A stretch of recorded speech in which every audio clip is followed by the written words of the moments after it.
You're listening to Good Fit, Poor Fit. Our podcast is part of the UD Project, a small business rooted in occupational therapy that looks at how the design of a home environment impacts how well people of different ages and abilities perform everyday activities. We chat about this unique perspective to boost your knowledge and help you consider what can be changed in communities like yours. Learn more about our work at universaldesign.org.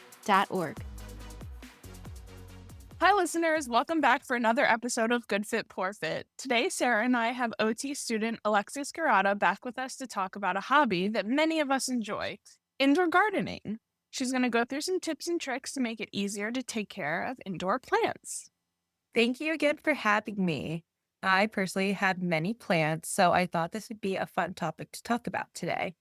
As many of us know, gardening, whether it's outside or inside, can be very therapeutic for people of all ages. Sarah has covered how to care for an outdoor garden in episode 9, Benefits of a Well-Designed Garden, which I will link in the show notes below if you want to take a listen. So today I thought it would be fun to talk about ways to care for your indoor plants. Yes, and listeners, you actually can't see it right now, but Alexis has a bunch of plants behind her in our video, so she is the best one to be talking about this.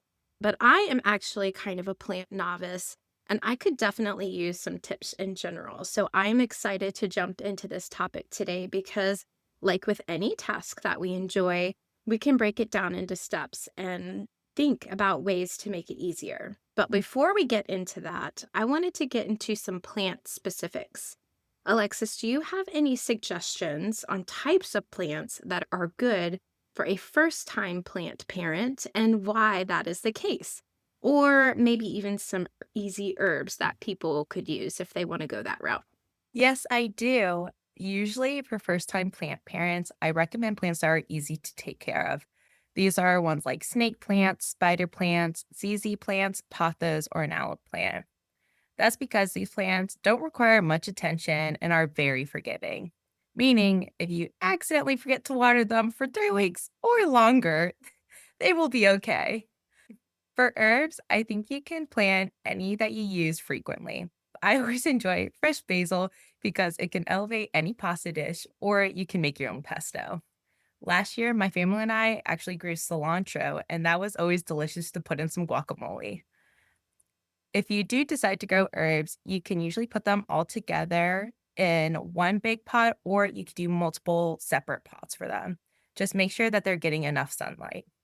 As a warning, though, if you decide to grow mint, that herb should be put in its own pot, away from the other ones because it's actually a weed and will take over the soil. These are all hot tips, Alexis. Thank you. These are great recommendations. I'm wondering if you could share with some of our pre-plant parent listeners some reasons they may want to explore welcoming botanical friends into their home. Yeah, there's actually been studies done on how nature can have a positive impact on someone's mental health. Many of these target outdoor parks in urban communities, but there have been a few that also look at indoor plants. There was a scoping review done in 2023 that looked at 6 different studies that tested the effects of indoor plants on mental health and behavior disorders. They found that in all 6 of those studies, people who had indoor plants had lower levels of stress, better moods, and fewer negative emotions.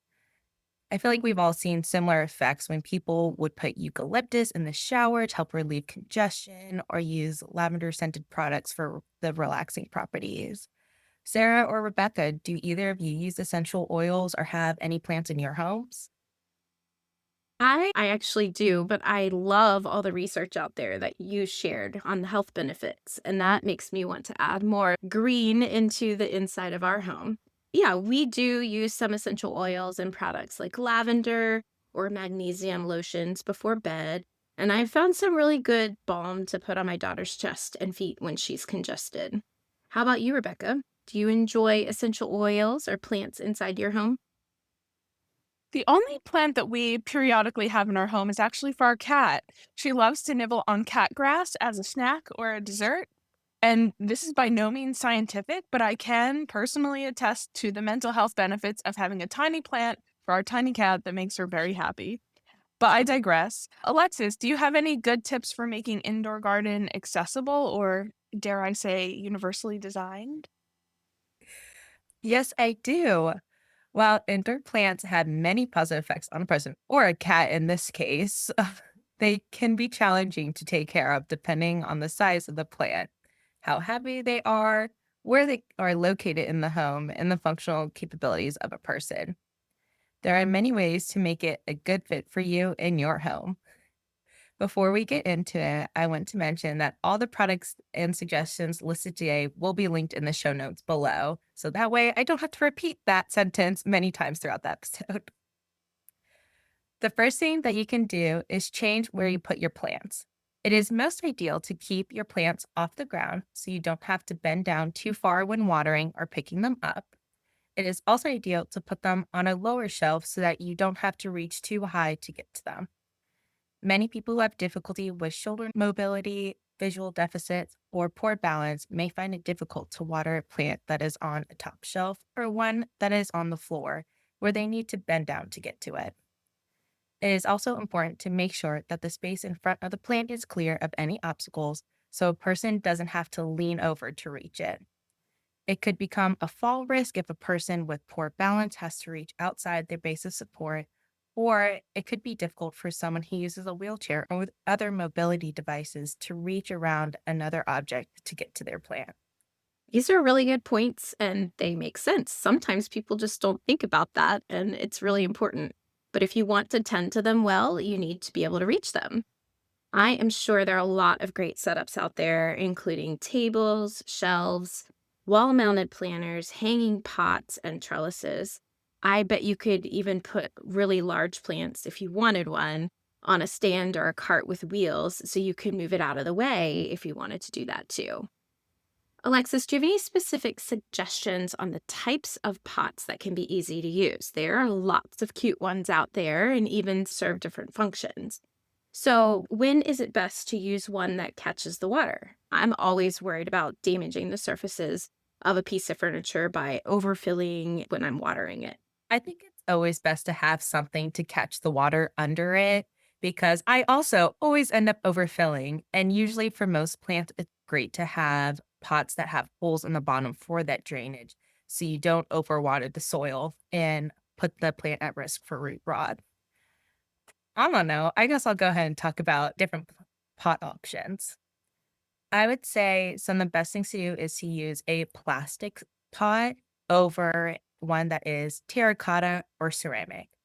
That is because these are a lot lighter in weight, make it easier to carry and move your plant indoors. And usually those are the ones that also have the drainage holes. This can also be a better option for some people if there's a hole at the base of the pot, like a self watering plant. So these are a little bit different. These holes allow for a spot to water your plant without having to reach all the way to the top of the pot, and usually just waters the base of the soil and lets it soak up through the bottom versus pouring it right on top. And this can be a great option for someone with limited shoulder mobility or shorter stature, or if they use a wheelchair.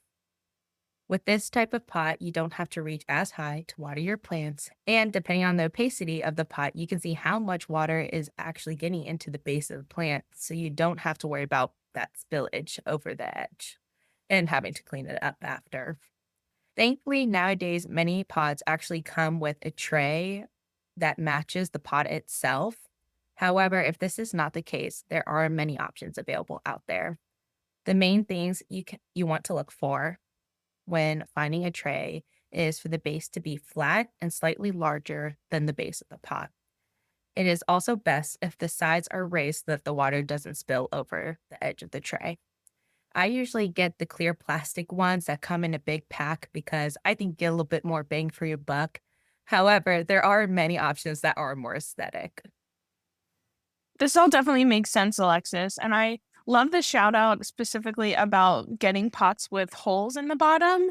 This is something that I would recommend doing when you're shopping for your plants because I've definitely had situations where I've bought pots that do not have holes in them.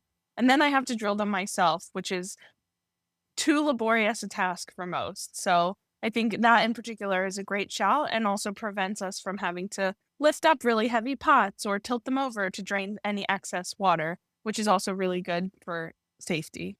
Are there any more thoughts you have, Alexis, about specifically watering? Yeah, using a watering can with a long spout can be a great solution for someone who has limited shoulder mobility. A long spout limits the amount of reaching a person has to do, and it can make it easier to reach the pots on the higher shelves. Another option is to use self watering globes. These are little globes with a long spout leading into a hole at the bottom that is put in the dirt of a plant. This is a good option to water as it will keep the soil moist and is very lightweight and easy to refill. I really enjoy the ones that I linked in the show notes because there's actually a cap at the top that you can remove to refill the bulb. This way, someone doesn't need to carry multiple bulbs at one time or risk spilling them if they need to put them on a tray to transport them from the sink to the plant. The final option I have is to use an electric watering pump. This may be a better option for someone who has multiple plants, like myself. They usually have a long spout, making it easier to water the plants that are higher off the ground. However, this may not be a feasible option because they can be a little bit more expensive, and it also requires some pinch strength to press the button to spray the water. These are all really great ideas. I've honestly not heard of some of these options before, especially like the self-watering ones, and they really do make sense. And I'm sure listeners, you've done this before, trying to get your watering can over your plants. I've often struggled with this because I fill it up really full so I don't have to make another trip. But as I'm walking, I'm spilling water out of my can on the way to the plants. I know my husband has struggled with this too when he's wanting to help water the plants. Listeners, you may know that he uses a wheelchair, and so often he will put a flat cutting board on his lap and fill up the watering can and put it on the board so he can keep his hands free to push. So there are a lot of different adaptive strategies to watering, but if you only have to take that one little bulb and fill it up, I think that makes it a lot easier. Another thing that I know you wanted to talk about was repotting plants. Do you have any suggestions for that? I definitely do. As many of us who are current plant owners, it can require a lot of energy to repot your plants.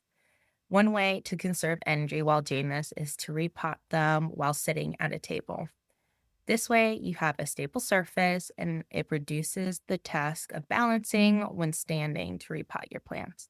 This is also a great option for someone who uses a wheelchair. Just make sure that the table has a height of at least 30 inches to allow for that clearance to roll underneath of it. Another way this can be made easier is to keep all your tools and equipment on a rolling cart. This way, everything you need is kind of in one place and it's easier to move around and you don't have to carry the big, heavy bags of dirt with you. That's really smart, Alexis. Gardening can be so tough on your body in a lot of ways, carrying the soil, bending down to repot, or even just weed your garden or your potted plant. I think finding ways to do these tasks seated can be really smart. I actually got this adjustable garden stool for my mom a few years ago that can either be a knee pad if you're kneeling working in your garden or with your plants, or you can raise it up so that it's a stool to sit on if you're working in a raised garden bed.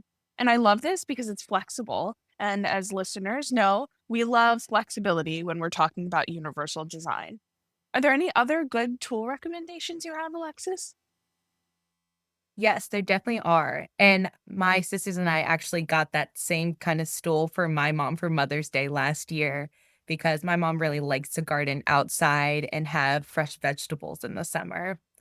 I'm really glad you posed this question because I actually didn't think about it before doing research for this podcast. And I found some really cool gardening hand tool sets that was designed specifically for people with arthritis. However, it could make gardening more accessible for people with other deficits. These tools were designed with a larger handle that is angled upwards at 90 degrees instead of out like the commercial hand gardening tools. This makes it easier for someone with limited grip strength to use the tools.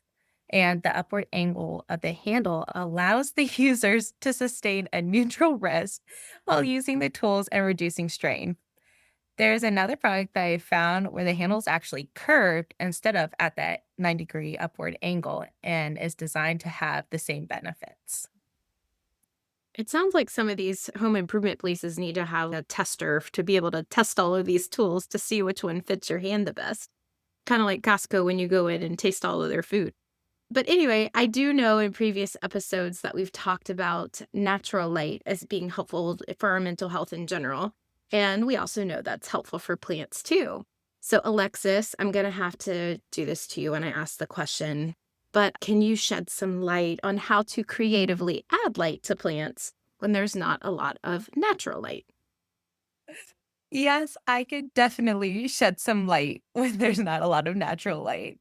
There are actually many options for alternative light sources for your plants. Some of the most accessible options are either a tall standing grow light, a smaller grow light that can be clipped onto the side of a table or a pot, or grow lights that can even stick to the top of a shelf right above your plant. Many of these options allow you to choose how bright you want the light to be, and it also has a timer so you can choose how long you want the light to be on. And that way, you don't have to worry about remembering to turn it on and off at the beginning and end of the day. Not only are these great to use so the plants can grow, but it also improves the amount of light around the plant to make it easier for someone with visual difficulties to see what they are doing. As you can see, there are many ways to make taking care of an indoor plant a good fit for you, depending on your needs, so you can continue to enjoy the greenery in your home. Thanks so much for listening. Thank you, Alexis, for bringing your plant power to Good Fit Poor Fit. Listeners, thanks for tuning in and best of luck with all of your gardening adventures. Thanks for listening to Good Fit Poor Fit. If you want to learn more, first, find more episodes with transcripts and show notes at goodfitpoorfit.com. Don't forget to subscribe. Second, check out our courses at universaldesign.org. We cover housing topics like advocacy, collaboration, home modification, universal design, and task adaptations. Lastly, if you have questions or topics you'd like us to discuss, email us at podcast@universaldesign.org. Thanks for fitting us into your day.